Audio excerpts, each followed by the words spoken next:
Hello and welcome to the newest episode, first first time in forever podcast episode of Philly 4 Pod.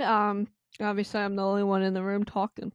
So today we'll be going through three things, no Phillies topic because they aren't doing shit because I think they're idiots. Not doing anything productive in the baseball world. Whatever. We'll be talking about the Cutter Gauthier trade that happened a while ago, the Carter Hart scandal, Joel Embiid's injury shortly in the Eagles coordinators, and the hire and the AJ Brown trade rumors and everything. And it kind of end the season wrap up. Okay, yeah. Don't none of my classmates, none of you, don't clip that. Don't clip that. Mm-mm. No.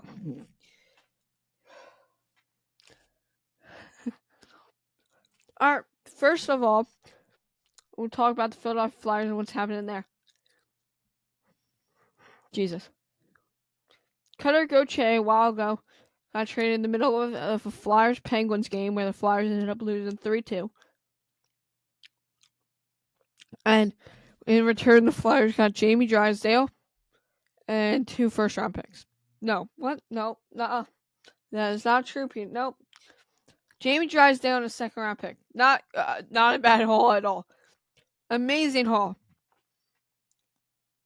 Amazing. You got a great skating defenseman that can lead you on the power play, that can score some goals, can assist some people, make some plays that we couldn't make before. Well, on the other hand, you gave away one of your best prospects that just came off an amazing World Juniors tournament and one player of the tournament for the gold medal team USA. 10 goals, no, other way around. 10 assists, 2 goals, 12 points, and I want to say 8, 9, 10 games ish. Yeah. Very good prospect. I thought he was going to tear up the league with Matty Mishkov someday. But, that kind of ship sailed. But you got a young, good defenseman that can anchor your blue line and can really help out any goalie you can have. And they said they were looking for him beforehand. Maybe that was what the Hart trade was going to be. Hart for Drysdale in a first or something. Or that could have been the Provorov thing or the Sandheim thing. Whatever. There's a million possibilities out there with the franchise could have been doing and what the front office could have been doing. But, what the fuck are you doing? They try to meet with you. I mean, first of all, you say it to them, to their face, I'm built to be a Flyer. I want to be a Flyer. How can I be a Flyer? I'm ready. Let's go. I'm going to win some cups here. Then, a few months later, you say to the same guys that you said you want to be a Flyer to, I don't want to play for you. At World Juniors, they try to meet you and talk to you. They bring Patrick Sharp and I forget. They bring Patrick Sharp there to meet with you, and you say no. They brought 2 really, really famous hockey guys, and you say no. I don't want to meet with you. I'm ghosting you. I'm ghosting the whole organization. That's not okay. That's a bitch move, and he's a bitch, and I hope he never succeeds anywhere. Bottom line, I'm gonna have to go to that game and bill him because I'm really passionate about how much I fucking hate him. Horrible. I mean, great job of handling it to the Flyers organization. The AB, Keith Jones handled it really well, and I mean, that was the best return you were gonna get for him. Hands down. But anyway, on another flip side of the Philadelphia Flyers and what's happening now and what has happened, Carter Hart took a leave of absence a little while ago, for personal reasons. Then it was later revealed that 5 players were going to be called to the London Ontario police. And yeah. So yesterday it was revealed that Carter Hart has been hit with one account of sexual assault. His lawyers came out with a statement of the sorts of, we stand with Carter, We will defend Carter. He's innocent. We will be ready with the case to prove his innocence. But until then, we have no further comment. The thing with the Carter Hart scandal and the World Junior scandal is I hope the right thing happens. I hope everyone's proven however they should be proven. The guilty people are proven guilty and the innocent people are proven innocent.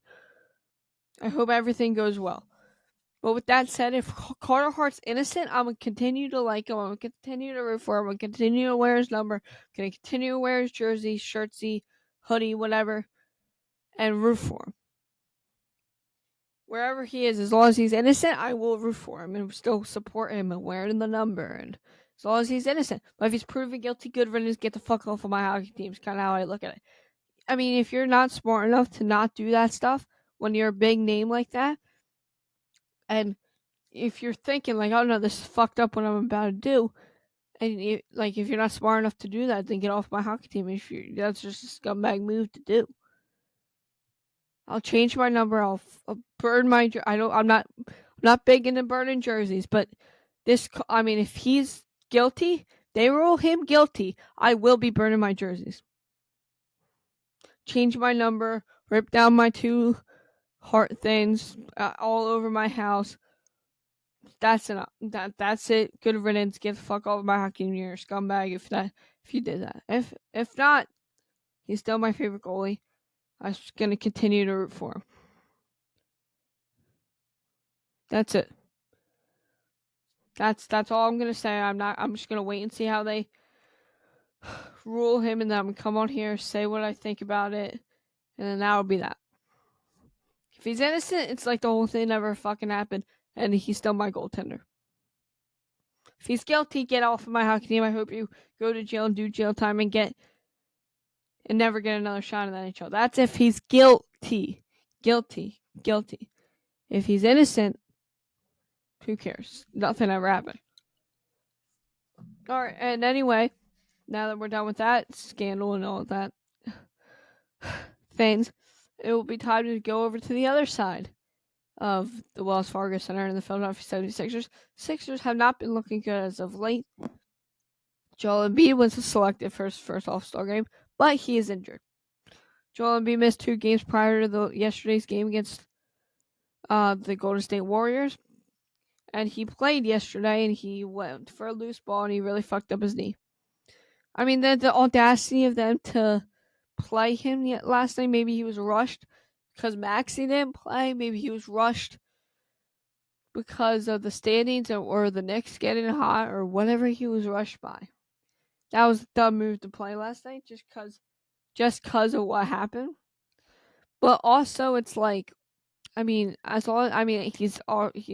he can only miss 3 more games and he's going to be out for weeks, I think.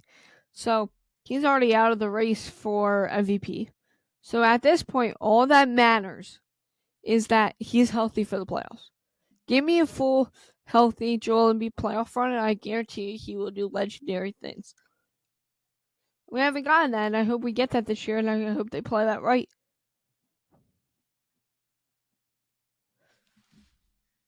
Sorry. I hope they play that right. That's really all. I mean, maybe he was pressured by Maxey not playing because it's like the maximized minutes for those guys like Kelly Oubre, Tobias Harris, and them. Like, those elevated minutes, not saying Kelly Oubre and Tobias Harris can handle it, but an extended role for those guys sucks. Pat Bev has to step up and play more minutes, play more often, do less of the things he can do in a more amount of time. They get tired, be more paused instead of Tobias Harris has to take more of a role. And they can't do that sometimes. It's not always like that. You can see in the Denver game when Harris, Embiid, and Maxey were all out, Pat Bev got tired. They all got tired. Because they were playing more maximized minutes and had more maximized roles. Credit to Nick Nurse, by the way, for being able to always beat those Nuggets, the defending NBA champions, with that lineup. Credit to him. But they need to get this right. They need to write the ship back. They need Maxey to get back soon. They need Embiid to be okay for the playoffs. And they got to start playing better ball. They got to make a move at the deadline, whether if it's real or peace. My dream is Mikal Bridges or Jimmy Butler, but I know that's not happening. I'm just delusional, so I'm gonna believe it because I choose to. I mean, realistically, I would love Mikhail. No, what's his face? Malcolm Brogdon would be fucking amazing. I mean, he's a really good bench piece. He killed us when he was with the Celtics. He's always been good. He could probably slot in and start. Melton also needs to get back. Where the fuck did he go? Is he dead? Like, seriously, like, where is he? It's like the Ryan Ellis. Forgot about that dude. Forgot about Ryan Ellis. Is he okay? I hope they're both okay. But I want them to get back soon. I mean, anyway, that's that for the Sixers. I mean, they need to right the ship. They need to do this. I trust Nick Nurse to play it out right. Because he's a good basketball mind, and they have proven to me that they are. That's it. Now over to the other side of the complex. We are going to Lincoln Financial Field and the Philadelphia Eagles. The Eagles started off the year 10-1 in the first 11, fell off and finished 11-6. Yeah, they only won one game in however many games they played. I don't feel like doing math right now. Fuck off. Just had a quiz today. So yeah. Now they are sticking with Nick Sirianni even through this collapse. They hired two new offensive coordinators. I don't know what. Two new coordinators and new coordinator staffs. On the offensive side, they had Vic Fangio. No, other way around. Offensive side, they hired former Cowboys and Chargers OC Kellen Moore. And defensively, they got Vic Fangio. I'll cover. Also, before I get into this, the A.J. Brown trade rumors need to stop. You don't know what you're talking about if you're saying trade A.J. Brown. We have never been historically good at drafting receivers besides Jackson and Smith. Shaw Jackson and Devontae Smith are only good draft picks at receiver for maybe our whole lives. Maybe our whole franchise's thing. We had two good picks at receiver in our whole franchise career. I'm obviously probably missing some, but we haven't. Long story short, not good at drafting receivers, just not. So why would you want to trade a guy like that? He's been explosive for us. In that playoff game, we obviously saw we missed him a shit ton because he gives everyone else so much options. He opens a huge hole in the offensive game, and just does what he does. So if you're saying trade A.J. Brown, you're dumb. You should lose your job at WIP because I know that's where this started. You're dumb. You should not be wanting to trade him because even if you do get a solid solid return, there we go. It's not going to matter because that's going to be such a big hole in your offense that you're going to be missing. That's not worth it. It's just not. But on to Kellen Moore. I after thinking about the hire and having a few days to kind of think about it and remember what he did with the Cowboys, kind of reminisce over this last season with the Chargers, I kind of like it. Now I kind of looked up some stats and stuff. He does a lot of stuff out of pros are less stuff in the shotgun. He's going to be under center more. Hart's going to be under center more. And the second thing of the pros is also he does a lot of pre-snap motion. That's amazing because Hurts is very good at that. 3 is that even in Dallas and even in LA, they did do one thing that the Eagles didn't do this year, and that is get the ball to the right guys at the right time in the whole thing. Get the balls to the A.J. Browns and the Devontae Smiths and the Goddards and the whoever's at running back, and get your dudes the ball. And he knows, if he's allowed to implement his offense, it's going to be an upgrade because he is 10 times better than Brian Johnson. he knows football. He's a smart football guy. Everywhere he's gone, he's seemed like a great football guy. So we'll see how he does this year. Moving on to the defensive side, which I think was 10 times more the problem. No, I think in the playoff game it was 10 times more the problem. Vic Fangio was brought in. He left. He mutually parted ways with Vic Fangio. And what? No, Vic Fangio parted ways with the Miami Dolphins, and they came here last year. We were trying to get Vic Fangio to come over here, but Jonathan Gannon, with his whole scandal and costed us our choice at Vic Fangio, and that could have been the difference this year. So fuck it, Jonathan Gannon once again. So yeah, I love the hire. We're gonna hire all these Fangio disciples that implement his defense, but not in the same way as Fangio is. And I'm all before. He's had success everywhere he's gone. He's been really good with. he's, he's a experienced guy. He knows what to call at one time. He knows the situational football. He's 10 times better than anything we've had in a while. I like the hires. I think definitely at least Vic Fangio was at least definitely a good home run hire. We'll see about Kellen Moore. We'll see what Sirianni says and what he implements and how the draft goes and everything. But I think Kellen Moore is also a really good hire.